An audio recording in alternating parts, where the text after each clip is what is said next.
Hello students, आज का हमारा टॉपिक है oxo acids of sulphur. What are oxo acids? Oxo acids are those acids which contain oxygen.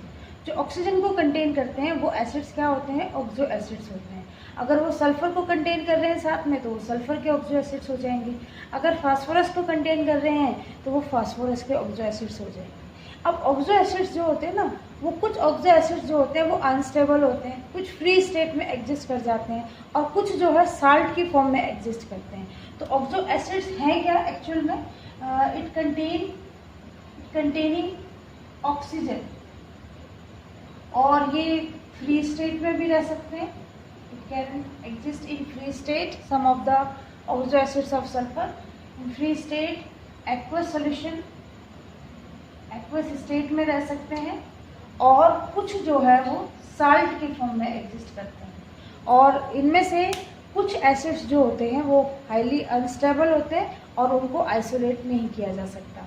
तो now oxo acids of sulphur की structure को draw करने के लिए कुछ कंडीशंस को फॉलो किया जाता है। जैसे फर्स्ट कंडीशन ये होती है कि जो सल्फर है वो at least one double bonded oxygen से जुड़ा हुआ हो।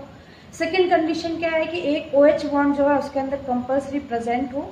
अगर सल्फर सल्फर के बीच में लिंकेज है तो इस लिंकेज को हम थायो लिंकेज कहेंगे। तो ये कुछ कंडीशंस हैं जो सल्फर की ऑक्सो एसिड्स को जब हम ड्रॉ करते हैं तो वहाँ पर ये एसेंशियल कंडीशन बन जाती है। जैसे सल्फर जो है at least one double bonded oxygen से जुड़ा हुआ हो। अगर सल्फर और सल्फर के बीच में लिंकेज है तो इस लिंकेज को हम थायो लिंकेज कहेंगे। This linkage is known as thio linkage. अगर नेक्स्ट कंडीशन क्या है कि सल्फर जो है at least one OH, sulphur OH bond होना चाहिए। Presence of one SOH is compulsory. तो ये कंडीशन और ये कंडीशन जब हम ऑक्सो एसिड्स ऑफ सल्फर को ड्रॉ करते हैं तो ये जो कंडीशन है ये एसेंशियल कंडीशन। नेक्स्ट कंडीशन क्या हो सकती है कि अगर लोअर ऑक्सीडेशन स्टेट हो, लोअर ऑक्सीडेशन स्टेट हो सल्फर की, तो वहाँ पर उसे हम यूज करते हैं किस फॉर्म में? अस एसिड, उसके पीछे सफिक्स लगाएंगे अस एसिड। और अगर हाई ऑक्सीडेशन स्टेट है तो वहाँ पर हम क्या सफिक्स लगाएंगे?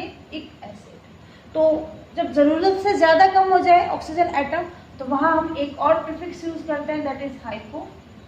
अगर ऑक्सो एसिड के अंदर ऑक्सीजन और ऑक्सीजन के बीच में लिंकेज है तो इस लिंकेज को हम परऑक्सी लिंकेज कहेंगे। This is known as peroxy linkage. This linkage is known as peroxy linkage. तो ये कुछ conditions. Structure of oxo acids of sulphur. तो सबसे पहले हम ऑक्सो एसिड्स ऑफ सल्फर ले लेते हैं। Sulphurous acid, this is H2SO3। तो इसके स्ट्रक्चर को ड्रॉ कर लेते हैं। शुरुआत में मैंने एसेंशियल कंडीशन बताई थी कि सल्फर के पास at least one double bonded oxygen होना चाहिए और एक OH बॉन्ड प्रेजेंट होना चाहिए। तो बाकी जो एटम बचे हैं उनको अकॉर्डिंग टू सल्फर के ऑक्सीडेशन स्टेट अरेंज कर देते हैं। तो एक O और एक H बचा है जिसे हम यहाँ अरेंज कर देते हैं। और इस तरीके से सल्फर के पास एक क्या बचता है? लॉन पेयर बचता है। तो टोटल कितने बॉन्ड बनाए हैं सल्फर ने? 1, 2 और 3, और एक क्या प्रेजेंट है? लॉन पेयर प्रेजेंट है। तो इस तरीके से Z जो है वो कितना है? Z जो है वो क्या होता है? Sigma bond plus lone pair. तो जब Z हमारे पास आ जाएगा तो हम इजीली इसका हाइब्रिडाइजेशन बता सकते हैं। तो सिग्मा बॉन्ड कितने हैं? 1, 2 एंड 3 प्लस 1 लॉन पेयर है। तो टोटल है सल्फ्यूरिक एसिड। सल्फ्यूरिक एसिड में सल्फर का ऑक्सीडेशन स्टेट कितना होगा? +6 होगा। अब हाइब्रिडाइजेशन भी देखेंगे और स्ट्रक्चर भी देखेंगे। तो सल्फर के स्ट्रक्चर को ड्रॉ करने के एटलीस्ट क्या होना चाहिए? डबल बॉन्ड ऑक्सीजन होना चाहिए और एक क्या प्रेजेंट होना चाहिए? OH bond. बाकी को हम इसके अकॉर्डिंग अरेंज कर देंगे। अब देखो कितने H बचे हैं? एक H बचा है। और कितने ऑक्सीजन बचे हैं? 2 ऑक्सीजन बचे हैं। तो फिर से हम एक OH बॉन्ड लगा देते हैं यहाँ पे और एक डबल बॉन्ड लगा देते हैं। हम सल्फर की स्ट्रक्चर को अकॉर्डिंग टू सल्फर की जो कॉम्बिनेशन स्टेट है उसके अकॉर्डिंग क्या कर सकते हैं? अरेंज कर सकते हैं। तो सल्फर की जो स्ट्रक्चर है वो इस तरीके से ड्रॉ की जा सकती है। What is the hybridisation of sulphur in H2SO4? तो फिर अभी मैंने बताया था आपको कि Z जो है वो क्या होता है? Sigma bond plus number of lone pair. तो कितने सिग्मा बॉन्ड बना रखे हैं? देखो इसने 1, 2, 3 और 4 सिग्मा बॉन्ड बना रखे हैं। एक भी लॉन पेयर नहीं है इसके पास, तो लॉन पेयर इज 0। तो Z कितना है? 4। तो what is the hybridisation? Hybridisation is sp3। तो इस तरीके से हम ऑक्सीडेशन स्टेट को भी फाइंड आउट कर सकते हैं। इसीलिए हमें आता है -2 -2 -1 -1, क्योंकि OH के ऊपर -1 चार्ज होता है। तो इस तरीके से सल्फर का ऑक्सीडेशन स्टेट यहाँ कितना आएगा, +6 आएगा। तो ऑक्सो एसिड्स ऑफ सल्फर की स्ट्रक्चर को हम इजीली ड्रॉ कर सकते हैं, एसेंशियल कंडीशंस को ध्यान में रखें। Next oxo acids of sulphur ले लेते हैं। पहला हम ले लेते हैं H2SO3। यहाँ पर S2 है, तो मैंने आपको बताया था कि अगर 2 सल्फर प्रेजेंट हो तो वहाँ पर सल्फर और सल्फर के बीच में लिंकेज होगी, और इस लिंकेज को हम क्या कहेंगे, थायो लिंकेज कहेंगे। तो इस स्ट्रक्चर को हम ड्रॉ करते हैं, इसका हाइब्रिडाइजेशन देखेंगे और इसकी ऑक्सीडेशन स्टेट देखेंगे। तो स्ट्रक्चर क्या रहेगी, देखो एटलीस्ट 1 क्या होना चाहिए, सल्फर के पास डबल बॉन्ड ऑक्सीजन होना चाहिए और एक OH बॉन्ड होना चाहिए। बाकी स्ट्रक्चर को हम अकॉर्डिंग टू मॉलिक्यूलर कंपोजिशन क्या कर सकते हैं, एडजस्ट कर सकते हैं। अब देखो यहाँ पे 2 सल्फर है, तो 2 सल्फर है तो सल्फर और सल्फर के बीच में क्या बनेगा, बॉन्ड मिलेगा। अब पीछे कितने ऑक्सीजन बच गए, एक ऑक्सीजन और एक हाइड्रोजन। तो इसको मैं इस फॉर्म में लिख सकती हूँ, दिस इज OH। ठीक है, चलिए अब यहाँ पर ये जो सल्फर सल्फर लिंकेज है, इस सल्फर सल्फर सल्फर लिंकेज की वजह से इसे थायो सल्फ्यूरिक एसिड कहा जाता है। थायो सल्फ्यूरिक एसिड कहा जाता है। क्यों, क्योंकि देखो अगर यहाँ एक डबल बॉन्ड O होता और बाकी यहाँ अगर डबल बॉन्ड O होता तो यही फॉर्मूला क्या होता, सल्फ्यूरिक एसिड का होता। लेकिन O की जगह अब यहाँ पे क्या है, सल्फर प्रेजेंट है। तो सल्फर सल्फर के बीच में लिंकेज है, इसीलिए इस एसिड को थायो सल्फ्यूरिक एसिड कहा जाता है। What is the oxidation state, इस सल्फर का ऑक्सीडेशन स्टेट क्या रहेगा, इसके अंदर +6 रहेगा, और इस सल्फर का ऑक्सीडेशन स्टेट कितना रहेगा, -2 रहेगा। ठीक है, और हाइब्रिडाइजेशन कैसे निकालोगे, hybridisation of centre sulphur, hybridisation देखो ये जो सल्फर है इसने कितने सिग्मा बॉन्ड बना रखे हैं, 1 2 3 4, तो 4 सिग्मा बॉन्ड बना रखे हैं। लॉन पेयर एक भी प्रेजेंट नहीं है, तो इसका हाइब्रिडाइजेशन क्या रहेगा, sp3। तो this is the structure of thiosulphuric acid. Sulphur sulphur linkage की वजह से इसे थायोसल्फ्यूरिक एसिड कहा जाता है। चलिए नेक्स्ट है, नेक्स्ट स्ट्रक्चर है H2SO5। H2SO5 जो है कि परऑक्सो मोनोसल्फ्यूरिक एसिड कहा जाता है, इसे कैरोज एसिड भी कहा जाता है। जहाँ पर परऑक्सो वर्ड आता है इसका मतलब है ऑक्सीजन और ऑक्सीजन के बीच में क्या प्रेजेंट होगी, यहाँ पे लिंकेज प्रेजेंट होगी। चलिए इसे ड्रॉ करते हैं विद द एसेंशियल कंडीशंस। तो देखो सल्फर और सल्फर के बीच में क्या होगा, एक डबल बॉन्ड O होगा और एक OH बॉन्ड जो है यहाँ पे कंपल्सरी है। जब ये स्ट्रक्चर्स जब हम एसेंशियल कंडीशंस के साथ में एटॉमिक जो कंपोजिशन है उसे पुट करते हैं, तो उसके बाद जो बचता है उसे हम अकॉर्डिंग टू सल्फर की वैलेंसी क्या करते हैं, सेटिस्फाइड करने की कोशिश करते हैं। तो अब देखो यहाँ पे परऑक्सो, तो एक परऑक्सो बॉन्ड प्रेजेंट होगा, तो यहाँ पर एक H आ चुका है और 2 ऑक्सीजन आ चुके हैं। तो अब क्या करते हैं हम, एक परऑक्सो बॉन्ड है तो हम ऑक्सीजन और ऑक्सीजन के बीच में लिंकेज को रिप्रेजेंट करते हैं, दिस इज परऑक्सो लिंकेज। ठीक है, अच्छा अब कितने ऑक्सीजन आ चुके हैं, 4 ऑक्सीजन आ चुके हैं, एक ऑक्सीजन और एक हाइड्रोजन बचा हुआ है। तो उस हाइड्रोजन को मैं यहाँ रिप्रेजेंट कर दूँ और एक जो ऑक्सीजन बचा हुआ है उसे मैं यहाँ रिप्रेजेंट कर दूँ। ठीक है, तो this is the structure of peroxo monosulphuric acid. ये ध्यान रखें सल्फर जो है मैक्सिमम कितने बॉन्ड बना सकता है, 6 बॉन्ड बना सकता है। तो ओवरऑल इस चीज़ का आप ध्यान रखें, अगर उसने 4 बॉन्ड बनाए हैं तो उसके पास लॉन पेयर प्रेजेंट है, और अगर उसने 6 बॉन्ड बना लिए हैं तो उसके पास एक भी लॉन पेयर प्रेजेंट नहीं है। इस लिंकेज की वजह से इस एसिड को परऑक्सो मोनोसल्फ्यूरिक एसिड कहा जाता है। मोनोसल्फ्यूरिक एसिड क्यों कहा जाता है, अगर ये ऑक्सीजन ना होती तो ये जो ऑक्सो एसिड है वो क्या था, सल्फ्यूरिक एसिड था।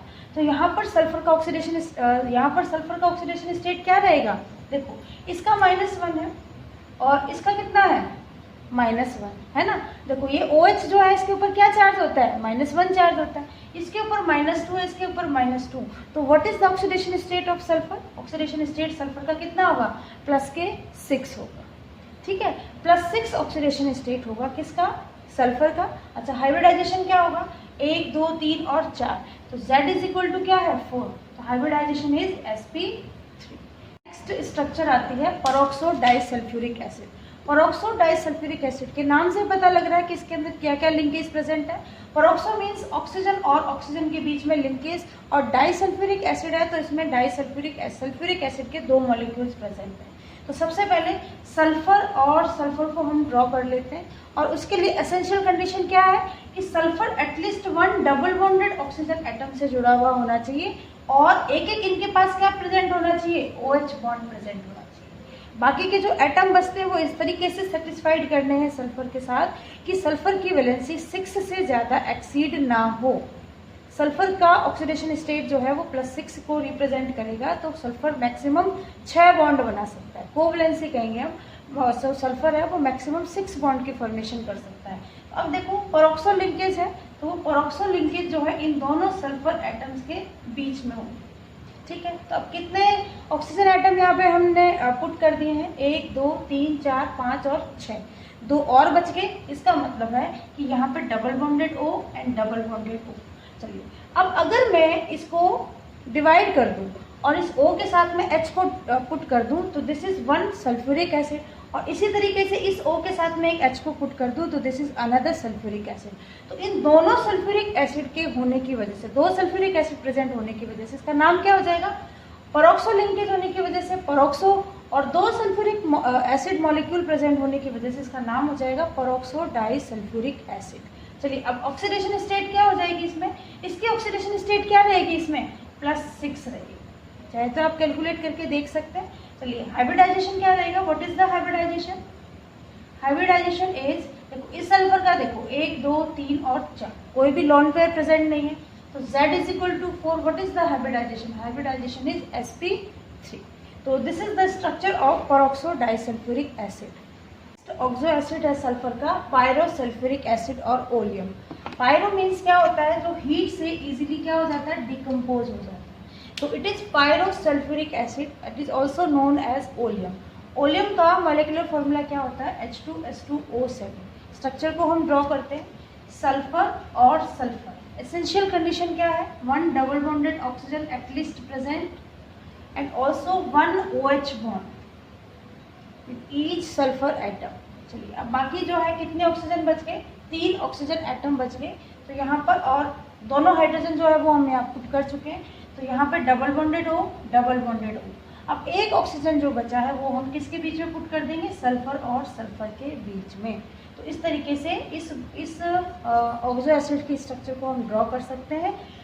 इसे ओलियम भी कहते हैं, और ओलियम जो है it is also known as pyrosulphuric acid. तो हीट से ये इजीली डिकम्पोज हो जाता है, और इस तरीके से इसकी स्ट्रक्चर को हम सेटिस्फाइड कर सकते हैं। नेक्स्ट और लास्ट ऑक्सो एसिड है सल्फर का, डाइथायोनिक एसिड। नाम से पता लग रहा है कि इसके अंदर सल्फर और सल्फर के बीच में लिंकेज होगी, इसीलिए यहाँ पर थायो वर्ड आया है। तो सल्फर और सल्फर के बीच में लिंकेज प्रेजेंट होगी। एसेंशियल कंडीशन क्या है, double bond O and double bond O with 1 OH bond. Clear. अब देखिए मॉलिक्यूलर फॉर्मूला देखिए, ऑक्सीजन 4 आ चुकी है, 2 रहती हैं, और हाइड्रोजन दोनों आ चुकी हैं, सल्फर भी दोनों आ चुके हैं, तो 1 2 हम क्या हमें क्या लिखनी है, डबल बॉन्डेड ऑक्सीजन। तो हम यहाँ पे डबल बॉन्डेड ऑक्सीजन को ड्रॉ करें, इसके अंदर इस स्ट्रक्चर के अंदर पुट करेंगे, तो इस तरीके से डाइथायोनिक एसिड की स्ट्रक्चर को दिया जा सकता है। अच्छा, what is the oxidation state of sulphur, बताइए मुझे कितनी ऑक्सीडेशन स्टेट होगी, सल्फर की ऑक्सीडेशन स्टेट कितनी होगी इसके अंदर, +6। ठीक है। हाइब्रिडाइजेशन बताइए, what is the hybridisation, hybridisation क्या होगा, 1 2 3 और 4, तो 4 सिग्मा बॉन्ड प्रेजेंट है, लोन पेयर एक भी नहीं है, तो what is the hybridisation is sp3। तो ये थे ऑक्सो एसिड्स ऑफ सल्फर। इन सब में से सबसे इम्पोर्टेंट जो ऑक्सो एसिड है सल्फर का वो सल्फ्यूरिक एसिड होता है, तो जिसकी प्रॉपर्टीज और यूजेस हम नेक्स्ट वीडियो में देखेंगे।